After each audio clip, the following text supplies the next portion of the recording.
గా ఇక్కడ 7 సెర్చ్ టీమ్‌లు SI headed by SI 7 search టీమ్‌లు అలాగే కార్డన్స్ అంటే చుట్టూ ఎవరిని ఎటు ఎళ్ళనీయకుండా ఒక 6 కార్డన్స్ కట్ ఆఫ్స్ చేసి మొత్తం హౌసెస్ అన్నీ కూడా చెక్ చేసాం. పాయింట్ ఆఫ్ వ్యూలో ఈ తనిఖీలు జరిగినాయి. సస్పిషియస్ పర్సన్స్ హౌస్ రెంట్ తీసుకొని ఇక్కడ షెల్టర్ తీసుకొని నేరాలు చేయటం, చైన్ స్నాచింగ్‌లు అవుతున్నాయి. అలాగే డీహెచ్‌పీలు అవుతున్నాయి కాబట్టి ఆ పాయింట్ ఆఫ్ వ్యూలో ఇక్కడ వేరే ఊరు నుంచి వచ్చి ఇక్కడ షెల్టర్ తీసుకొని ఉంటున్నారు వాళ్ళని. అలాగే మేము ఈగల్ వెహికల్‌తో మన ఎంఎస్టీసీ ఆ డివైస్‌తో చెక్ చేయడం జరిగింది. ఏదైనా సస్పిషియస్ పర్సన్స్ గానీ ఇంతకుముందు క్రైమ్ అఫెన్సెస్‌లో నేర చరిత్ర ఉన్న వాళ్ళని ఐడెంటిఫై చేయడం కోసం.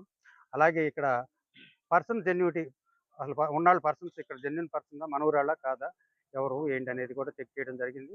అలాగే గంజాయి, ఇతర మాదక ద్రవ్యాల మీద, అలాగే సస్పిషియస్ ఇతర యాక్టివిటీస్, లెఫ్ట్ వింగ్ ఎక్స్ట్రీమిస్టులు కానీ లేదంటే ఉగ్రవాదులకు సంబంధించిన వాళ్ళు కానీ అన్నీ కూడా వాళ్ళ కదలికలు ఏదైనా ఉంటే వాళ్ళని కూడా చెక్ చేయడానికి ఈ కార్డినల్ సెర్చ్ ఉపయోగపడింది. అదేవిధంగా గూడ్స్ ఏదైనా సస్పిషియస్గా ఉంటే ఆ గూడ్స్ని చెక్ చేశాము. అలాగే వెహికల్స్ కూడా చెక్ చేశాము. ఆ క్రమంలో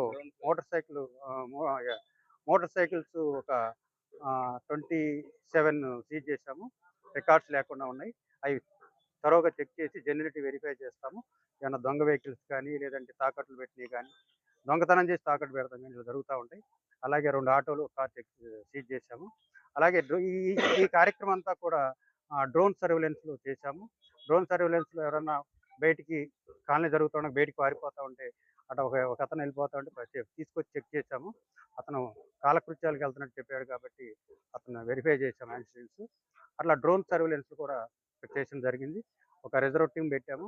ఆ టీం అంతా కూడా ఈ వెహికల్ ఎన్యూమరేషన్ అంతా కూడా రికార్డ్ చేసుకున్నారు. ఈ కార్డన్ సెర్చ్లో ఇప్పుడు వరకు అంత పెద్ద సస్పిషియస్ ఏం లేదు. బట్ మోటార్ సైకిల్ మాత్రం వెరిఫై చేయాల్సి ఉంది. అవి దొంగ వెహికల్సా లేదంటే వీళ్ళు సరిగ్గా రికార్డ్ మెయింటైన్ చేయట్లేదు అనేది కూడా వెరిఫై చేస్తాం. Thank you very much. మరి ఎక్కువ సార్లు కాటన్ సెర్చ్ అనేది కేవలం కొన్ని ఏరియాలకే పరిమితం అవుతుంది. ప్రతిసారి ఇందిరా కాలనీ, ఈ కాలనీల వాటికే పరిమితం అవుతుంది. నేర చరిత్ర ఒక్కళ్ళే కదా సార్, కంచెర్ల చాలా నడిబుడ్లో ఉన్నోళ్ళు కూడా భయంకరమైన నేర చరిత్ర ఉన్నోళ్ళు ఉన్నారు. వాళ్ళకి ఎందుకని మీరు కాటన్ సెర్చ్కి వెళ్ళట్లేదు? ప్రతి సంవత్సరం కేవలం ఈ ప్రాంతాల వాటికే ఎందుకు టార్గెట్ చేస్తున్నారు? ఇప్పుడు మనకి నలుగురు జైలుకి వెళ్ళారు ఇక్కడ నుంచి రీసెంట్గా గంజాయి అమ్మటం వల్ల కానీ. వాళ్ళు ఇక్కడ నుంచి వెళ్ళారు. ఎక్కడైతే కొంచెం క్రిమినల్స్ ఎక్కువ ఉన్నారో ఆ ఏరియాని మేము కాన్సన్ట్రేషన్ చేస్తాము. అపార్ట్ ఫ్రమ్ మీరు చెప్పిన దాని ప్రకారం మిగతావి కూడా చెక్ చేస్తాము. చేస్తున్నాం కూడా. అవి ఎక్కువ క్రిమినల్స్ ఎక్కడైతే ఉన్నారో అక్కడ చేస్తాము.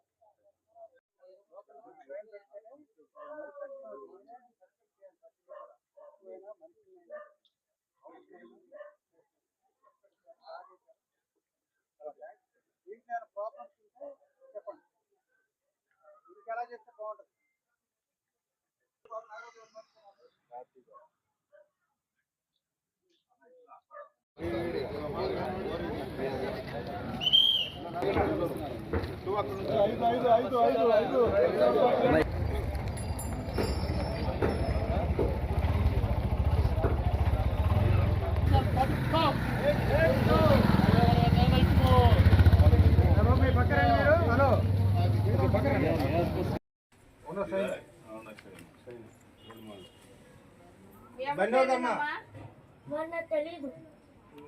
అమ్మ మా మామయ్య తీసుకొస్తానని వెళ్ళింది బండి తాలూకా. పేరేంటి మీ అమ్మ పేరు? లోపల